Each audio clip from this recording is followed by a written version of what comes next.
Alright, what is stage presence? I like to think of stage presence as how you portray yourself when you're on stage and how you make people feel when you're on stage or speaking. And it's also how you handle situations that happen while you're presenting. I once was lucky enough to go to a Paul McCartney concert. If you don't know who that is and if you don't know who the Beatles are, sorry. Long story short, the Beatles were one of the greatest bands during the 1960s and all of rock history. At the time, he was performing in Brazil, it was really hot, and there was a cricket going in front of him. And he was playing the piano, but that cricket was persistent, I will tell you that. Everyone could see from the big screen that the cricket was there, and it was sort of like, it was supposed to be annoying him. What he did is he kept playing as if there was no tomorrow normally, but then eventually the cricket just stopped and it landed on his shoulder.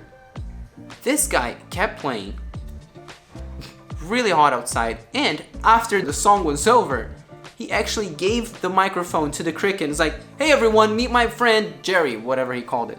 If that's not stage presence, then I don't know what it is. He could have handled it in so many different ways. He could have stopped the song, he could have just, right? He could have done a lot of things, but no. He kept playing and then eventually made that problem into part of the show. And that worked so well that I remember up to this day.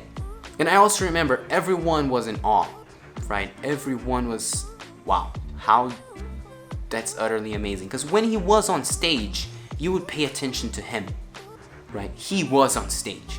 And that's what I want you to think about. When you're on stage, when you're speaking, I want people to pay attention to you. Because you're the person speaking at that moment. So you gotta own the stage. And that's how, in his own way, he made people really, really pay attention to him and what he did. There you go, that's stage presence for you. I'm gonna give you some tips on how to get used to presenting and also become more comfortable while you're doing it.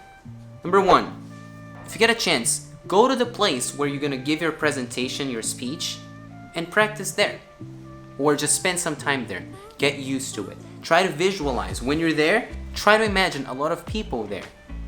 Number two, when you practice on your own, do it for real. Stand up, time yourself, use your body language, do all the things that you want to say, right? Present it for real, as if it were the day. Pretend it's the moment.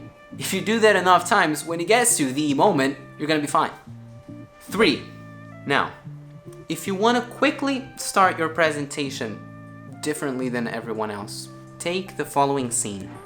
You walk up to the stage, you can only hear your footsteps. There's quiet. Everyone is only looking at you. You don't say anything. You walk to one side of the stage, then the other. Then you stop, look at everyone, and go, "Oh boy, I'm nervous." This is a simple, silly example, but it shows how you don't have to start the presentation always the same. And sometimes, depending on your audience, it's okay to tell them that you're nervous. It's alright. But remember of number 4, that feeling, that nervousness in the beginning of the presentation that you're like, "Oh boy, I'm not gonna be able to do this." It's momentary. Once you start presenting, it goes away. So then that feeling that you can't do it is gonna go away once you start presenting. So keep that in mind. All you have to do is to take the first step. A couple of things you probably should do. Watch your posture. Stand up straight, right? When you go there, you're gonna plant your feet. You're gonna look the part. Stand up straight. And feel and look confident. In this case, that's precisely what happens. Sometimes you gotta fake it that you're feeling confident for you to finally become confident. But regardless, when you're on stage, own it. Don't feel overwhelmed by it. That's your space. That's your room right now. And when I say plant your feet, you don't feel like you have to stay there. But when you're walking, don't kind of just walk. And when you talk, talk. And when you stand, stand. And when you stop, you stop. And when you pause, you pause. Got it? The next thing you probably want to think about is the dress code. And you probably want to dress accordingly.